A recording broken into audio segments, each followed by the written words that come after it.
आइए कुछ बेसिक्स की बात करते हैं, बिल्कुल शुरू की बात करते हैं। जैसा कि हम जानते हैं कि इतिहास का अध्ययन अपने बीते हुए समय को जानने का एक तरीका है।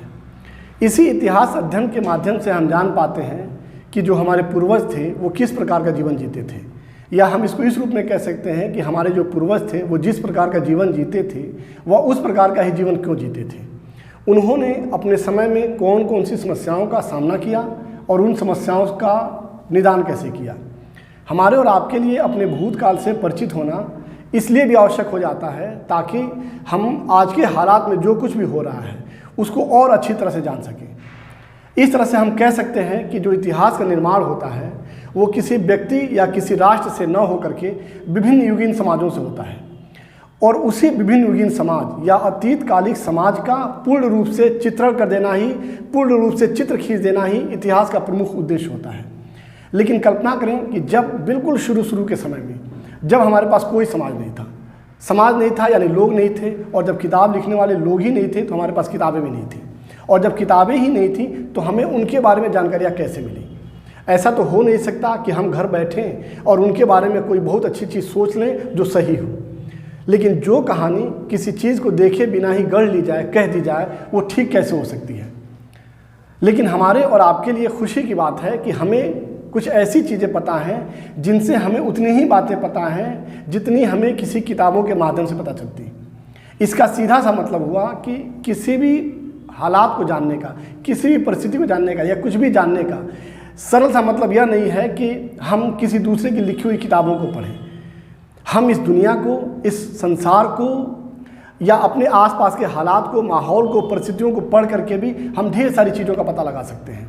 और जैसे जैसे ही हम इस संसार को, इस दुनिया को पढ़ते जाते हैं हमें पता चलता है कि सबसे पहले जानवर कैसे आए और धीरे धीरे इन जानवरों की तादाद कैसे बढ़ती चली गई। फिर उसके बाद से आदमी आए, लेकिन जो आदमी आए वो उन आदमियों की तरह नहीं थे जिन्हें हम आज देखते हैं।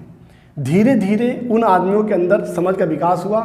जैसे जैसे ही समझ का विकास हुआ उन्होंने ढेर सारी बातें सोच निकाली, और जैसे ढेर सारी बातें सोची कि हमें कपड़ा कैसे बनाना है, हमें घर कैसे बनाना है, हमें कहीं आना जाना कैसे है, ऐसी ढेर सारी बातें उन्होंने निकाल ली। हमें पता है कि इन मनुष्यों का निर्माण रमापिथिकस से या प्राइमेट से हुआ है। प्राइमेट्स यानी कपी या बानर, लंगूर, छछूंदर, ओरंगुटन, चिंपांजी, इन सबको मिला के प्राइमेट्स कहते हैं। और इन्हीं प्राइमेट्स में रमापिथिकस जब निकलता है तो दो भागों में निकलता है, एक मैदानी भागों में चला जाता है और एक जंगलों में रह जाता है। जो रमापिथिकस जंगलों में रह जाता है वो बानर के रूप में ही रह जाता है, लेकिन जो रमापिथिकस मैदानी भागों में जाता है वह वहाँ की जलवायु से अपनी तादाद को बैठाता है, और वहीं से मनुष्य के विकास में एक निरंतरता पाई जाती है जिसको हम ऑस्ट्रोपिथिकस कहते हैं। इस तरह से मनुष्य का धीरे धीरे विकास होता है और ऑस्ट्रोपिथिकस से ही मनुष्य के विकास में निरंतरता पाई जाती है। इस तरह से हम देखते हैं कि जो इंसान में और जानवर में जो बुनियादी फ़र्क है वो अक्ल का फ़र्क है। जैसे जैसे मनुष्य के अंदर अक्ल का विकास होता गया वो ज़्यादा से ज़्यादा बलवान होता गया। मनुष्य ने जिस चीज़ का सबसे पहले आविष्कार किया वो संभवतः आग थी। जंगलों में पत्थरों के आपस में रगड़ से या किसी दूसरी चीज़ की रगड़ से जंगलों में आग लग जाया करती थी। जानवरों के अंदर इतनी समझ नहीं थी कि वो उस आग के फ़ायदे देखते, लेकिन इंसानों के अंदर समझ आ चुकी थी, समझ का विकास हो रहा था। उसने उस आग के फ़ायदे देखे।